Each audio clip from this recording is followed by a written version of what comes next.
तुम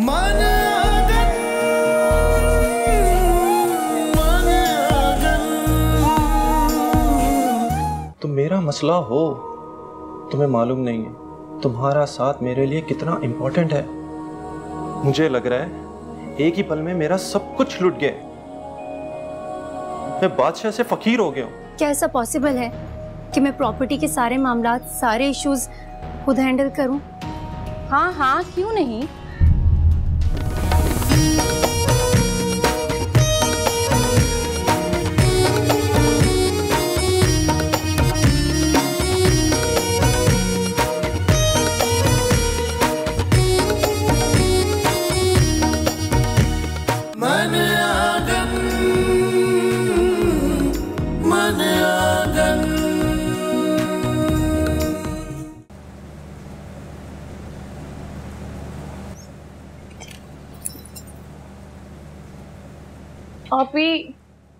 आप भी प्लीज देखें, आप तो हार ना माने ना। अरीबा अपनी अम्मी को इतना मना के चली गई हैं। आप तो जानती हैं ना कि एक एक दिन मेरे लिए कितना अहम है और मेरा इतना टाइम वेस्ट हो रहा है। अपनी फ्रेंड से नोट्स ले लेना और तैयारी कर लेना। इसका मतलब है आप भी मेरी मदद नहीं करेंगी ना? रमशा, देखो अब तुम बड़ी हो गई हो, छोटी नहीं रही। तुम्हें अंडरस्टैंड करना चाहिए। अब अगर कोई बात हुई ना तो बहुत बड़ा झगड़ा होगा और मैं ऐसा नहीं चाहती। हाँ तो झगड़ा करना होगा ना आप ही। अगर इंसान को अपनी मर्जी से जिंदगी गुजारनी है तो उसको उसके लिए एक बार स्टैंड तो लेना होगा ना। फिर अगर लड़ाई है तो लड़ाई सही। ठीक है, तुम कल रेडी हो जाना, तुम्हें कॉलेज छोड़ने में जाऊंगी। और सिर्फ छोड़ने ही नहीं, तुम्हें पिक भी मैं ही करूंगी। लेकिन आप ये सब कुछ कैसे मैनेज करेंगी? आप तो यूनिवर्सिटी भी जाती हैं, फिर आपकी ऑफिस टाइमिंग भी इतनी डिफरेंट है। मैनेज तो करना ही होगा ना। अगर मेरी एक आध क्लास मिस हो जाती है तो कोई बात नहीं, तुम्हारी पढ़ाई का नुकसान नहीं होना चाहिए। और फिर फ्रेंड भाई का इशू तो वह नहीं है ना, उन्हें इसी बात से प्रॉब्लम है, इसी बात का तमाशा बना रहे हैं वो। हाँ, अगर हम उन्हें मौका ही नहीं देंगे तो कोई इशू भी नहीं बनेगा। ठीक कह रही हैं आप, but I just hope कि सकलैन भाई ना अभी और कोई प्रॉब्लम ना क्रिएट करे। अच्छा जाओ, मेरे लिए एक कप कॉफी बना कर लाओ। अभी लेकर आती हूँ।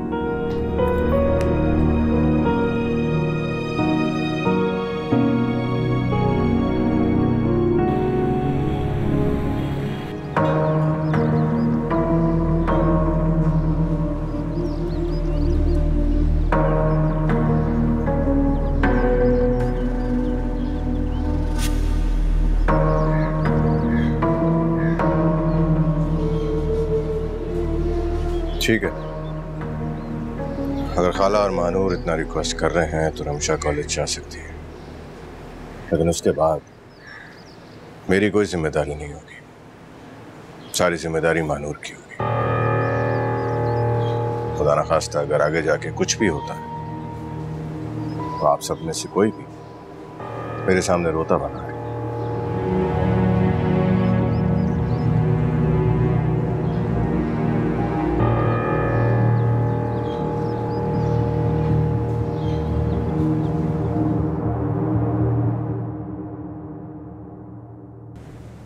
मेरा इरादा तो था कि आप लोगों की तरफ चक्कर लगा लूं, लेकिन क्या करूं, अकेली हूं, घर के कामों से फुर्सत ही नहीं मिलती। और अब आशिर नहीं है, जाहिर है, तो बाहर के सारे मामलात भी मुझे ही देखने होते हैं। आप तो बहुत खुशकिस्मत हैं कि आपका दामाद आपके सारे मामलात निपटाता फिरता है। और यकीन करें, मैं तो इसे अपना काम इसलिए भी नहीं कहती कि ये बेचारा क्या क्या करेगा। अपना घर देखे, दफ्तर देखे या आपका घर देखे। ठीक कह रही हैं आप। सकलैन की वजह से मैं आज तक किसी काम के लिए बाहर नहीं निकली। घर के सारे काम इसी ने संभाले हुए हैं। जाहिर सी बात है, सारा बोझ तो सकलैन ढोता फिरता है ना। आपको जरूरत क्या है घर से बाहर जाने की?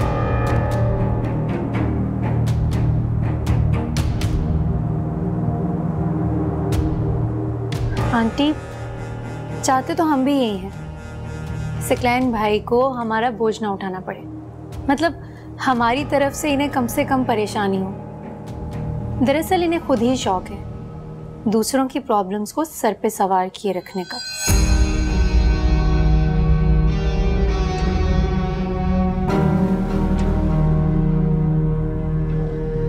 मानूर वैसे कोई अहमक ही होगा जो दूसरों की प्रॉब्लम को अपने सर पे सवार रखे।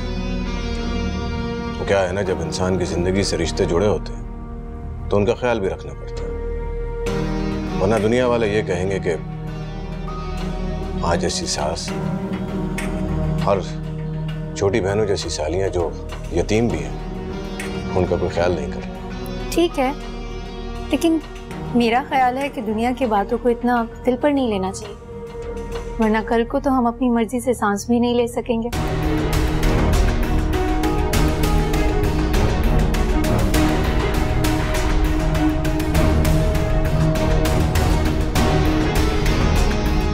बेटा जूस दो ना अरीबा। जूस पिए।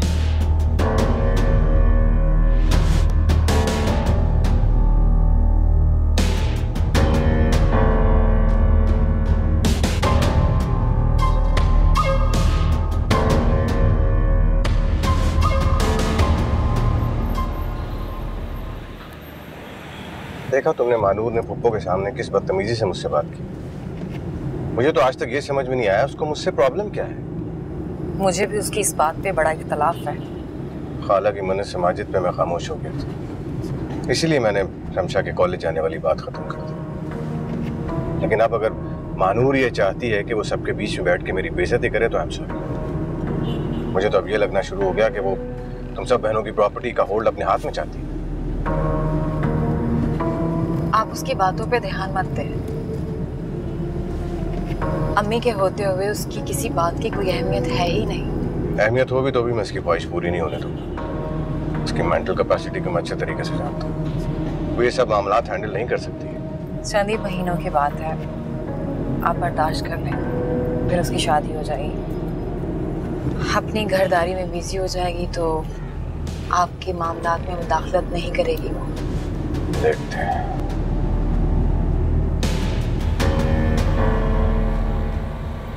भाई मुझे अंदाजा नहीं था कि महानूर इतनी चर्ब ज़बान है।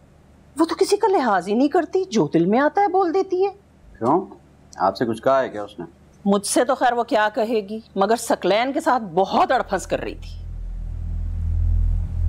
अच्छा, बात क्या हो रही थी? भाई मैं तो सकलैन की तारीफ ही कर रही थी कि वो अपनी जान अपना वक्त एक साथ दोनों लगाकर दोनों घरों के बारे में कितना हल्कान रहता है। मगर महानूर बेगम वो तो एहसान मानने की बजाय ना उल्टा जता रही थी मुझ पर कि सकलैन जो भी करता है अपनी मर्जी से करता है। तुम खुद सोचो भला, ऐसा हो सकता है?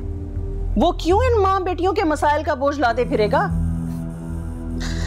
क्या पता फायदा ही हो उसका, हम कौन सा डिटेल्स जानते हैं। खैर तुम्हारी जब महानूर से शादी हो ना तो उसे जरा कंट्रोल में रखना, ये ना हो कि वो हमारे सर भी यूं ही चढ़ी रहे। अच्छा, कंट्रोल में रखूंगा, बल्कि औकात में रखूंगा। बस बस। अच्छा छोड़े ना, आप क्या दूसरों के किस्से लेकर बैठ गई? मैंने आपकी खैरियत पूछने के लिए फोन किया था। खैरियत क्या बेटे, तुम्हारे बगैर नहीं रहा जाता मुझसे। बस अब मेरी हिम्मत जवाब दे गई, अब जल्दी से वापस आ जाओ। बस तुम आओगे ना तो सब ठीक हो जाएगा। बस मुझे तुम्हें देखना है, बहुत दिन हो गए तुम्हें देखे हुए।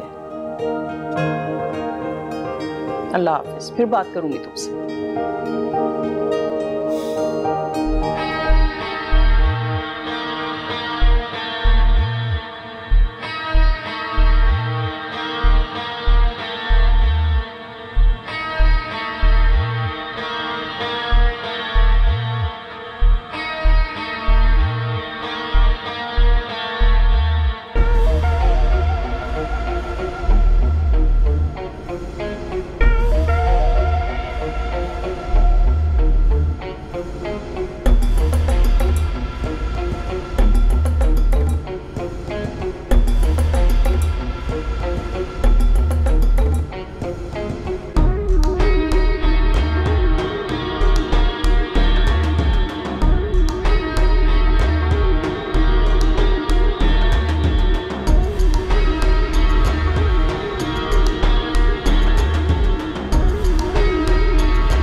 ये ले जी मिठाई।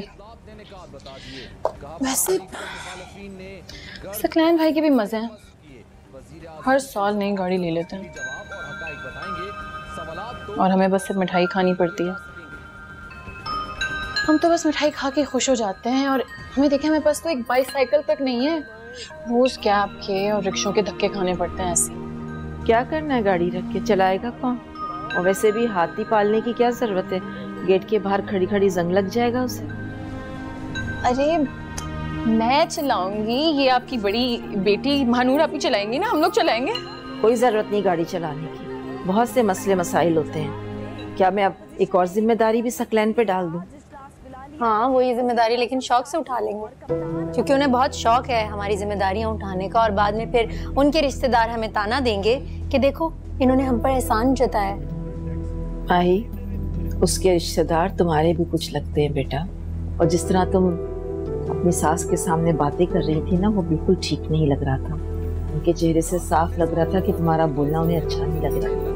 भाई जाहिर सी बात है, अगर मैं उनके लाडले भतीजे को कुछ कहूंगी तो उन्हें अच्छा थोड़ी ना लगेगा। वो जो आपको कह रही थी कि आपको अच्छा लग रहा था। माही, मेरी मजबूरी है, तुम्हारे अब्बा होते ना तो ये माहौल बिल्कुल फर्क होता। अब देखो ना, सकलैन ने इस घर की सारी जिम्मेदारियां संभाली हुई हैं। अगर ऐसे में किसी ने कोई बात कर दी तो इसमें इतना बुरा मनाने की क्या जरूरत है? सकलैन भाई को ना सिर्फ अपनी तारीफें समेटने का शौक है और कुछ नहीं। I mean, अरीबा आप ही कम थी, अब उनकी फुप्पो भी आ गई हमें बातें सुनाने के लिए, और बस बातें ही सुनाती जाती हैं। तुम चुप रहो और एहसान मानो कि उसने मेरी बात की लाज रख के ना तुम्हें कॉलेज जाने की इजाजत दे दी। और खबरदार रमशा, आइंदा में कोई मसला नहीं सुनू। जो कुछ पहले हो चुका है ना, वो आइंदा ना हो, समझ गई हो ना?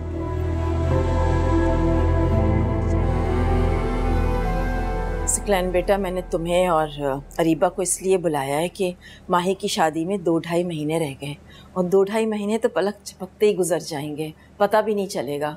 और माही की शादी के लिए इतनी सारी शॉपिंग करनी है। खाला फिक्र मत कीजिए, मेरी आशिर और फुप्पो से बात हुई है। आशिर बहुत रिलक्टेंट है जहेज को लेने में, और वैसे भी आप जानती हैं कि फुप्पो के पास अल्लाह का दिया सब कुछ है, और आशिर उनकी इकलौती और चहेती औलाद है। बेशक उनके पास सब कुछ है बेटा, लेकिन मैं तो अपनी बेटी को खाली हाथ इस घर से नहीं भेजूंगी ना। जो मेरी हैसियत है वो देकर ही भेजूंगी बेटा। और वैसे भी उसके अब्बा ने उसके लिए बहुत कुछ छोड़कर। जैसे आपकी मर्जी। अरे तुम बैठो तो सही, आओ बैठो बैठो अरीबा। वैसे अगर आपने कोई लिस्ट बना के रखी हुई है तो मुझे दे दीजिए, सामान या फर्नीचर वगैरह जो भी है मैं ऑर्डर कर दूँ। माही अपनी पसंद से खुद ही ऑर्डर कर देगी। दरअसल उसी ने इस्तेमाल करनी है ना चीज़ें, तो वो अपनी पसंद से ही लेना चाह रही है। तुम ऐसा करना कि उसके साथ चले जाना। ये भी ठीक है।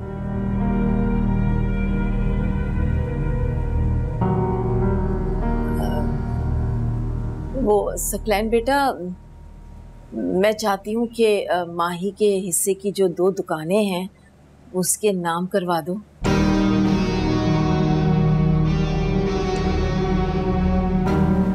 क्या मतलब?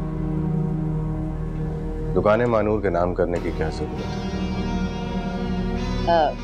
अरीबा को भी तो मैंने इसका हिस्सा दे दिया है ना, तो अब माही की शादी हो रही है तो मैं उसका भी हिस्सा उसे देना चाह रही हूँ।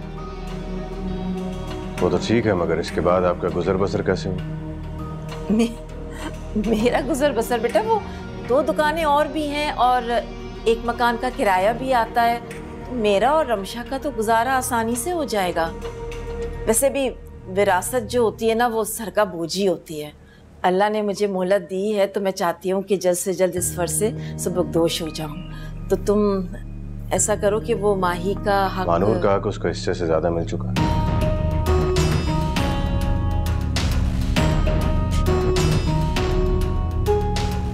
आपको याद होगा जब अरीबा की शादी आपने मुझसे की थी तो उसने सिर्फ एफए कर रखा, उसको प्राइवेटली भी मैंने करवाया, और हर साल मानूर की पढ़ाई पे जो अखराजात हो रहे हैं वो उसका हिसाब तो आपके पास है ही। बिल्कुल बेटा है, लेकिन तालीम देना और परवरिश करना ये तो हमारा फर्ज है ना, इससे जायदाद का क्या ताल्लुक?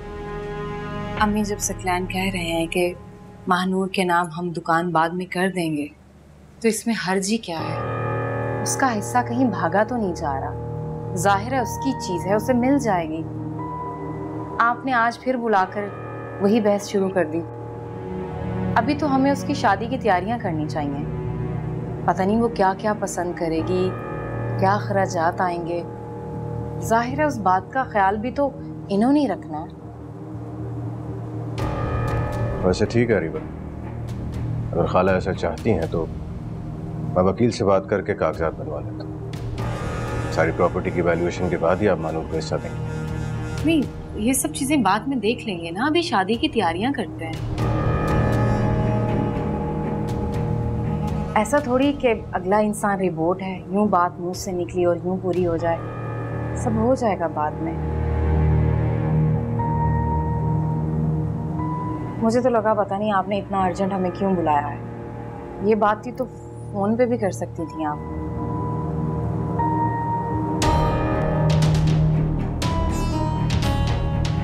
मैं आपके लिए चाय लेकर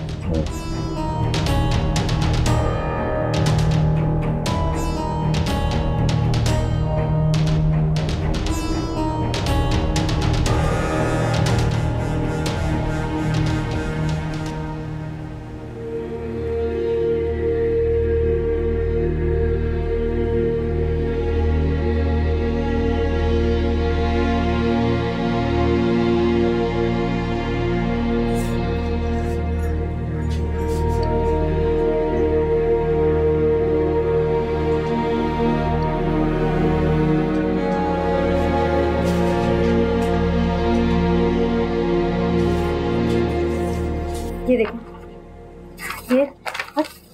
ये देखिए अम्मी, मैं ये बात आपको बहुत पहले बताना चाहती थी, लेकिन मुझे डर था कि कहीं अरीबा आपी का घर ना खराब हो जाए। और आप ये सब कुछ जानकर कितना दुखी होती। लेकिन अब मैं अरीबा आपी की आंखों पर बंधी हुई पट्टी खोलना चाहती हूँ। आप जो सकलैन भाई पर इतना भरोसा करती हैं, खुदा न खास्ता आगे चलकर वो इस भरोसे का फायदा उठाएं तो क्या करेंगे हम? तुमने मुझे ये सब कुछ बता दिया, बहुत अच्छा किया। सकलैन ने हमारे लिए जो कुछ भी किया ना, यकीनन इसमें हमारी भलाई होगी। हाँ, हमारी भलाई? अम्मी, इसमें हमारी भलाई कहाँ से आ गई? और अगर उन्होंने ये सब कुछ हमारे लिए किया तो हमें बताया क्यों नहीं? अभी कुछ दिन पहले ही तो टैक्स की बात हो रही थी, उन्होंने कहा कि टैक्स देना है, जबकि टैक्स तो माफ है। अब देखो, इससे बढ़कर कौन सी नेकी होगी कि उसने हमें इस बात की खबर तक नहीं होने दी और अपनी जान मारकर ये काम कर दिया। टैक्स तो हमारे पास से जाता ना, उसके पास से क्या जाना था? लाओ ये पेपर्स मुझे दो। मेरी बात गौर से सुनो महानूर, हर मामला ना जज्बात से हल नहीं होता, अकल का इस्तेमाल करना भी जरूरी होता है। ये चंद लाख रुपए मेरे लिए अहमियत नहीं रखते, मेरे लिए रिश्ते बहुत अहमियत रखते हैं। मैं चाहती हूँ कि मेरी बेटी का घर आबाद रहे। इन पैसों की तो मुझे परवाह भी नहीं है। आपको परवाह नहीं है, लेकिन मुझे है। इतने सालों से हमारे पैसों पर इस घर में सकलैन भाई ऐश कर रहे हैं और हमारा इतना भी हक नहीं कि हम जाकर उनसे सवाल कर सके। अभी भी देखिए ना, उन्होंने कितनी चालाकी से मेरे नाम दुकानें होने से रोक दी, क्योंकि उन्हें। तुम चाहती हो कि तुम्हें जायदाद दे दी जाए तो मैं तुम्हारी जायदाद तुम्हें दे दूंगी। मैं खुद भी यही सोच रही थी कि दुकानें तुम्हारे नाम कर दूं, लेकिन मानो इसके बाद इस घर से और इस घर के मामलात से तुम्हारा कोई ताल्लुक नहीं होगा।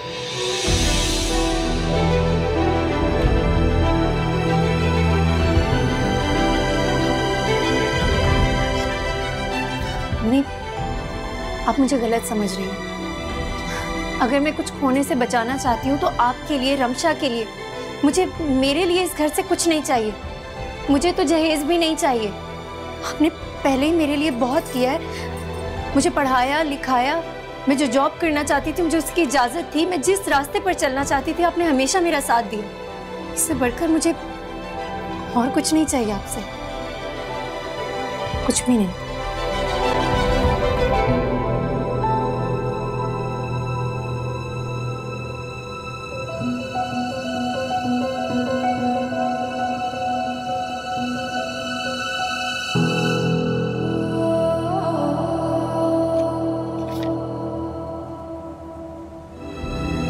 वासे, आप यहाँ क्या कर रहे हैं? अनूर, मैं तुमसे मिलने आया हूँ। इतने दिनों से मैं तुम्हें फोन कर रहा हूँ, तुम फोन नहीं रिसीव करी, और अब तो तुम्हारा नंबर भी बिजी जा रहा है। मन आगन, मन आगन।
रमशा, जल्दी कर दो, आ जाओ। क्या हो गया, इतनी देर हो गई है। ले लिया है मैंने, माही, पर्स ले लिया। माही, मेरी अरीबा से भी फ़ोन पर बात हुई है। वो सकलैन के साथ शाम को घर आएगी तुम्हें अपने साथ ले जाने के लिए, ताकि तुम शॉपिंग कर लो अपनी शादी की। हाँ, और मेरी शॉपिंग का क्या होगा? मतलब मुझे भी तो मानूर अपने की शादी के लिए शॉपिंग करनी है। अभी सिर्फ माही को जाने दो बेटा, इसे अपनी पसंद की शॉपिंग करनी है ना। और वैसे भी शादी के लिए पैसों का इंतजाम भी तो करना है ना। अम्मी, मैंने आपसे पहले भी कहा था मुझे जहेज नहीं चाहिए, मुझे ये फजूल की चीजें पसंद नहीं है। आपसे मुझे जो चाहिए था वो पहले ही मिल चुका है। बेटा आशिर, उसकी अम्मी को बुरा लगेगा ना, और लोग क्या बातें करेंगे, और किस किस को वजाहत देती फिरोगी बेटा। मेरी वजह से आपको किसी को वजाहतें देने की कोई जरूरत नहीं। और रही बात लोगों की, तो इस दुनिया के दबाव में आकर मैं अपनी जिंदगी के अच्छे या बुरे फैसले नहीं कर सकती। और फिर रही जहेज की बात, तो सकलैन भाई ने क्या कहा था कि आशिर के पास अल्लाह का दिया हुआ सब कुछ है। फिर हमें जबरदस्ती क्या जरूरत है उसके घर में वही चीजें ले जाकर भरने की जो पहले से वहां मौजूद हैं। किसी गरीब का भला कर देंगे उन पैसों से। अच्छा, देर हो रही है, अब हम लोग चलते हैं। जल्दी आ जाओ, हमेशा तुम लेट करवा देती हो। अल्लाह हाफिज। बड़े दिन बाद चक्कर लगाया तुमने सकलैन? जी फूफू, बस मसरूफियत ही इतनी ज्यादा थी इस वजह से। जाहिर है भाई, साली की शादी में जो मसरूफ हो, वक्त कहाँ मिलेगा तुम्हें आने का।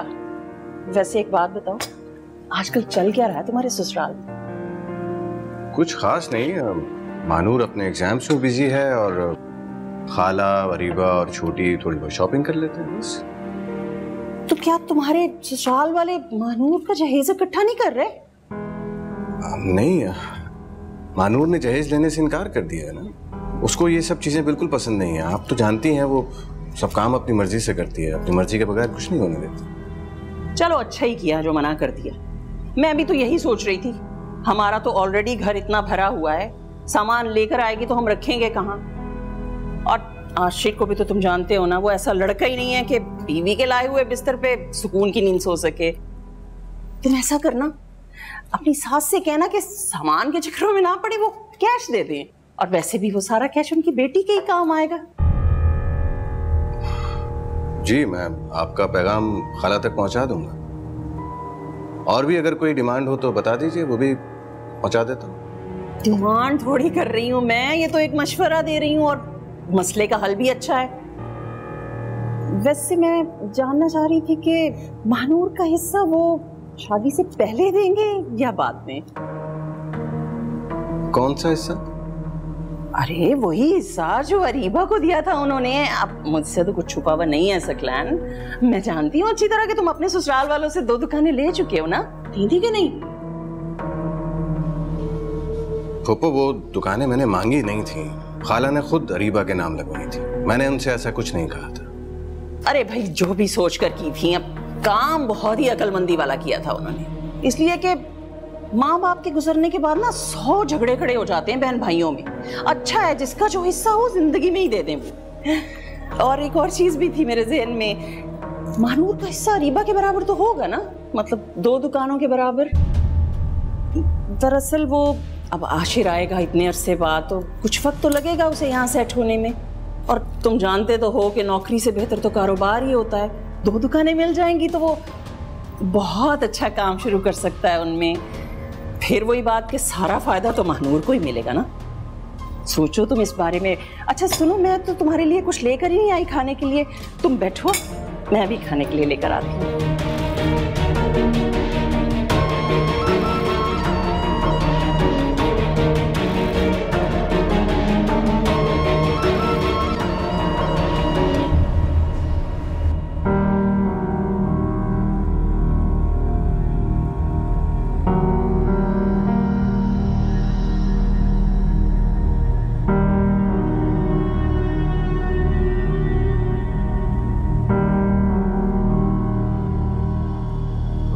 की शादी आशिर से करवाने पर जोर इसलिए किया था ताकि उसे तमाम प्रॉपर्टी के मामलात से दूर कर सकूं। वो जितनी वेल ऑफ है, मुझे यकीन था कि उन्हें किसी भी चीज का लालच नहीं होगा। मगर ये फूफो तो मेरी एक्सपेक्टेशन से बिल्कुल उलट साबित हो रही है। जहेज के सामान के पैसे भी चाहिए और प्रॉपर्टी में हिस्सा भी। और महानूर से शादी के बाद ये भी हो सकता है कि ये दोनों माँ बेटा मुझे मक्खन में से बाल की तरह निकाल कर सारी जायदाद हथिया ले। महानूर तो मुझे पहले ही बेदखल करने का तो लिए। कहीं ऐसा ना हो कि मैं खुद अपने हाथों से अपने पैरों पर कुल्हाड़ी मारूं।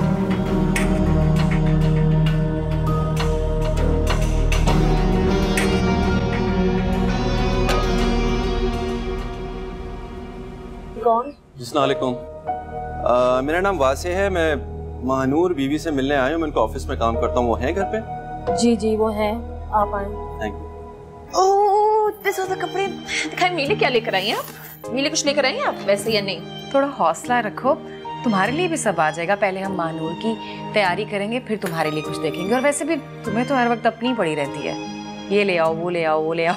हाँ हाँ, क्योंकि मुझे पता है मैं सबसे छोटी हूँ ना, और सबसे आखिर में आप लोग कहेंगे कि भाई पैसे नहीं बचे, सारी शॉपिंग महानूर के लिए कर ली है। और महानूर आप ही कहेंगे कि मेरे पुराने कपड़े पहन लो। अम्मी मैं आपको बता रही हूँ, मैं पुराने जोड़े बिल्कुल नहीं पहनूंगी। मैं आप लोगों को बता रही हूँ, मुझे पूरे के पूरे 4 नए जोड़े चाहिए। 4 जोड़े मिल जाएंगे, क्यों टेंशन ले रही हो? बाजी, महानूर बाजी के ऑफिस से कोई मिलने आया है, कह रहे हैं उनसे जरूरी बात करनी है, जरा आप देख लें।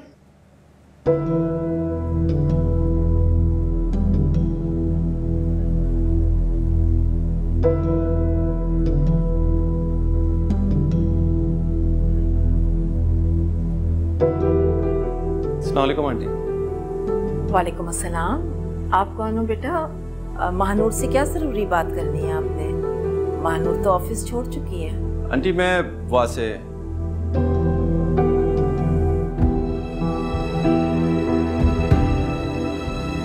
वासे, आप यहाँ क्या कर रहे हैं? महानूर मैं तुमसे मिलने आया हूँ। इतने दिनों से मैं तुम्हें फोन कर रहा हूँ, तुम फोन नहीं रिसीव करी, और अब तो तुम्हारा नंबर भी बिजी जा रहा है। ये सब क्या है महानूर? तुम तो कह रही थी कि देखो निकाह हो चुका है इसका, अगले महीने रुखसती है।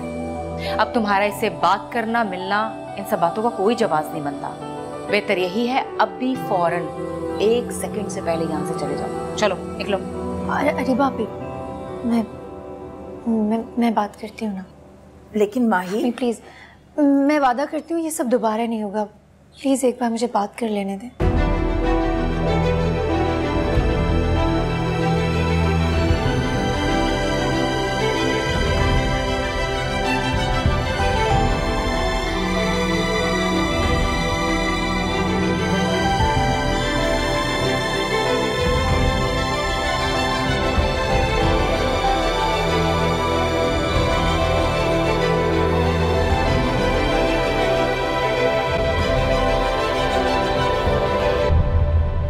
क्यों आए आप यहाँ पर? आपको यहाँ नहीं आना चाहिए था।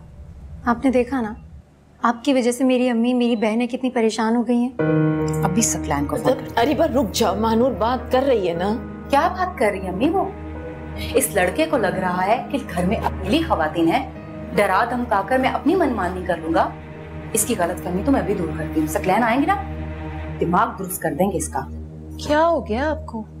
क्या आपको वो शक्ल से कोई गुंडे या बदमाश लगते हैं जो महानूर आपी को डराएंगे या धमकाएंगे? वो मोहब्बत करते हैं महानूर आपी से, एटलीस्ट एक मर्तबा तो कोशिश करेंगे ना अम्मी। तुम चुप रहो। क्या कोशिश करेगा वो? हाँ, वो महानूर की शादी तुड़वाने आया है। अल्लाह ना करे। तौबा। अभी मैं आपसे बिल्कुल ठीक कह रही हूँ।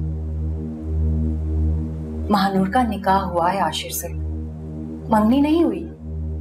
जो चुपचाप टूट जाएगी तो कोई मसला नहीं होगा। मैं बिल्कुल ठीक कह रही हूँ। सकलैन को आने दे, दो टोक बात करेगा इस लड़के से, वरना अम्मी कोई अनहोनी हो सकती है। महानूर, तुम मैंने समझाओ ना, मैं यहाँ कोई प्रॉब्लम क्रिएट करने नहीं आया हूँ, तो सिर्फ तुमसे बात करने आया हूँ। क्यों करने आए मुझसे बात? आपके और मेरे दरमियान बात करने की कोई गुंजाइश ही नहीं है। मोहब्बत तो अभी बाकी है ना मालूम। मोहब्बत तो अपना रास्ता बनाने की गुंजाइश काली लेती है। वहां से प्लीज, आप शायद भूल रहे हैं कि मैं किसी के निकाह में हूं। मानूर, मैं तुम्हारे बगैर नहीं रह सकता। तुमने इतनी आसानी से अलग रहने का फैसला कर लिया।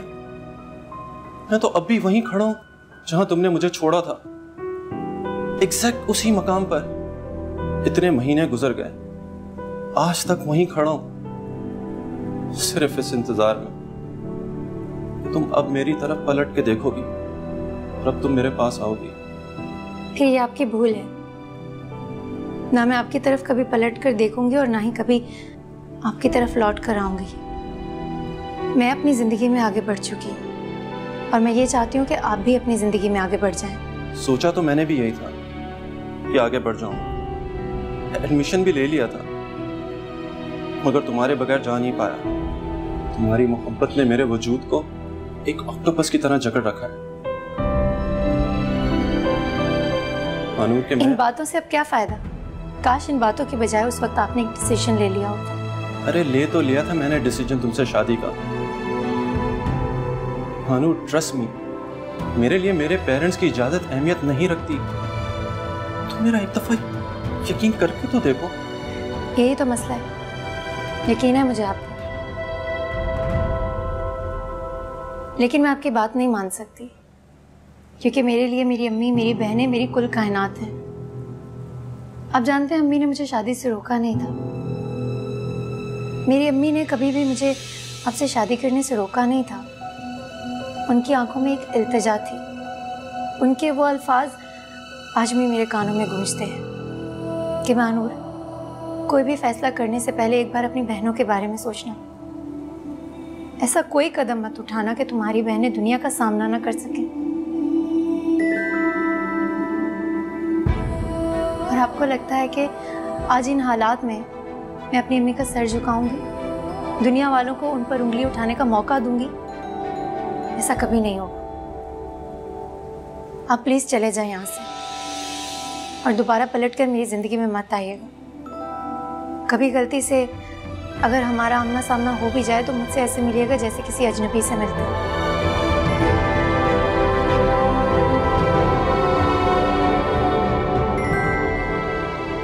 मैं अपनी जिंदगी में आगे बढ़ चुकी हूँ और अब मैं पीछे मुड़कर नहीं देखना चाहती। मेरी ये रिक्वेस्ट है आपसे कि अब आप जाएं यहाँ से।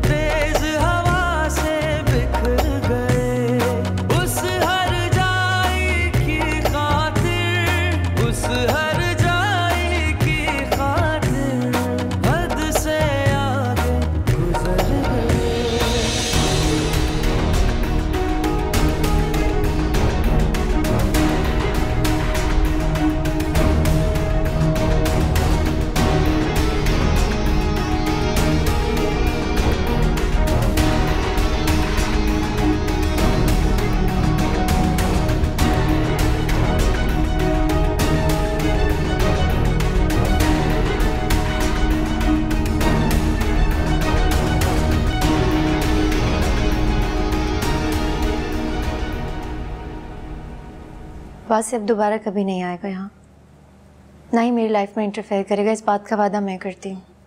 उस लड़के की इतनी हिम्मत कि वो हमारे दरवाजे तक ही पहुंच गया। कहीं तुम निकाह के बाद भी उससे तो नहीं मिलती रही? हो सकता है ऐसा ही हुआ।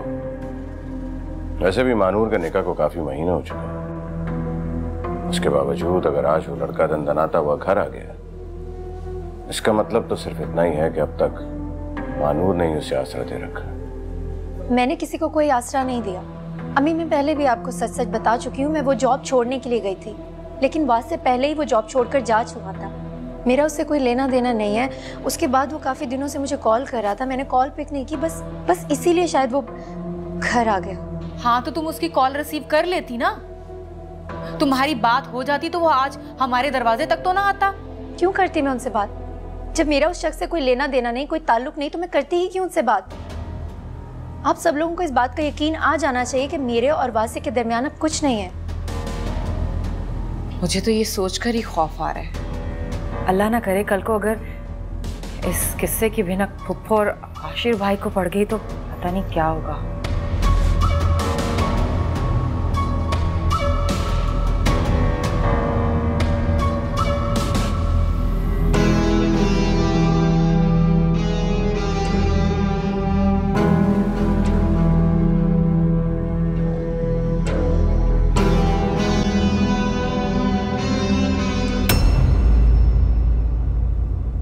मन